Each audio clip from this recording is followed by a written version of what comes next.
Alright, welcome everyone. So, my name is Matthew, and this is my new YouTube channel. And the focus of this YouTube channel is mental health and how we can take control of our own mental health, put the power in our own hands through some theoretical understanding and some perspective shift. Accompanied with some daily habits and some methods that really allow you to embody that theoretical knowledge, because YouTube is filled with knowledge, and one can go down a trail of just getting knowledge, and it's actually completely useless unless it is accompanied by action, and unless you act on that knowledge.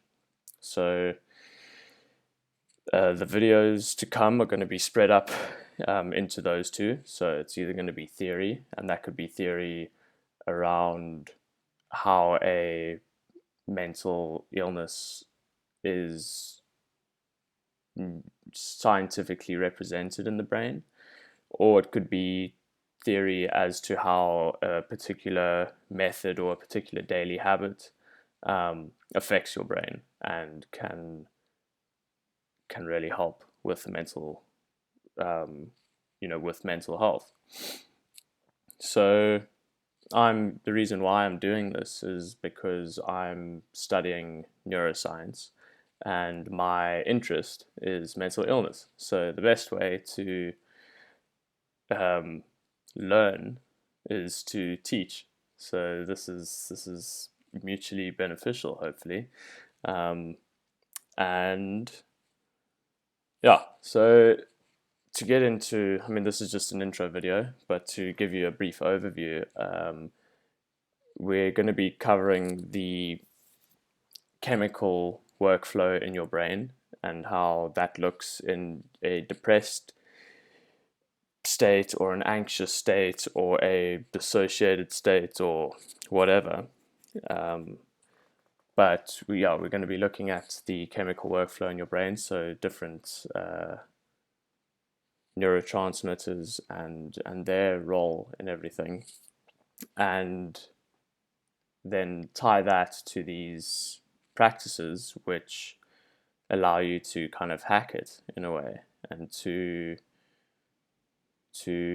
operate your brain, basically. I think that's the overarching theme of this channel, is how to operate your brain. And one of the biggest things, and what kind of underlies all of the practices, is this idea of pleasure pain and our aversion to pain and our seeking of pleasure. And this is a pretty well-known thing, and it's actually quite natural to us. But for animals, it's they operate on the level of avoid pain, seek pleasure, and that's like a survival thing. Avoid predator, seek prey. And what's interesting is that our brains have evolved for that, but we're no longer living in a time where we kind of get those equally, if that makes sense. So we're no longer going 3 days without eating, and then you go and hunt a big animal with your fellow tribesmen, and then you eat, and then you in order to catch that animal, you're swimming through a cold river, and you're being exposed to all of this challenge.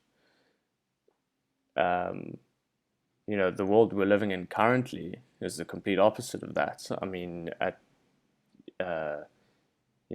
At your fingertips on a laptop is just like endless entertainment, endless everything, and we live in a really overstimulated society.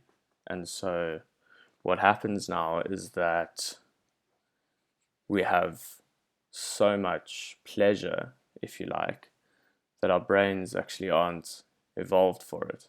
Because if you look at our forefathers, like I said, is just nothing near the level of stimulation and instant gratification that we have.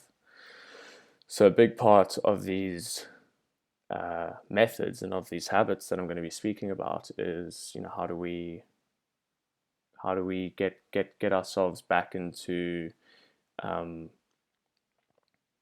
what our brains have evolved for.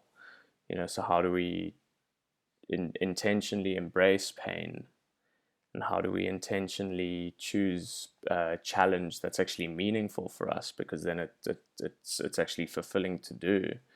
And how do we actually create the conditions that our brains are designed to live at? And it sounds paradoxical, because if you're depressed or you're anxious or you whatever, you think, the last thing I'd want to do is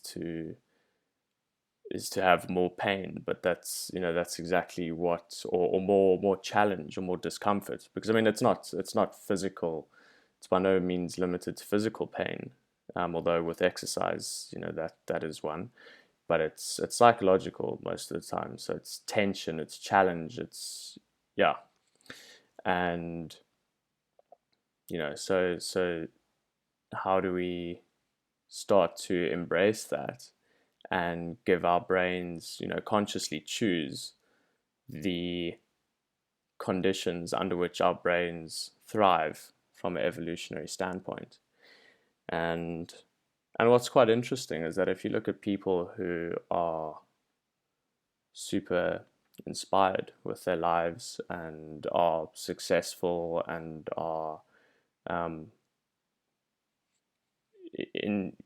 living fulfilling lives, and are on the opposite end of the spectrum from being depressed or being, everyone naturally has oscillates, ups and downs, but I mean like a clinical anxiety or clinical mental illness. People that are on the opposite end of the spectrum from that, it definitely has very little to do with money, because there's a whole lot of rich depressed people, but it's about it's people, and the people that I think of, and even people that have had extremely difficult lives,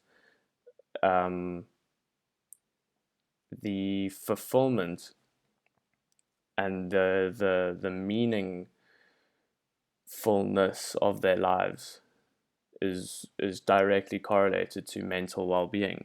And you look at, all of the people who have pushed, who have really pioneered the modern world, Steve Jobs, Elon Musk, Richard Branson, all of these people, there's very little avoiding pain seeking pleasure happening there. To create something big like that, there's it's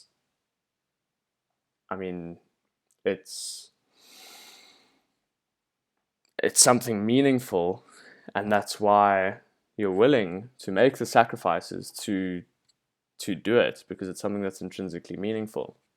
And yeah, so that's that.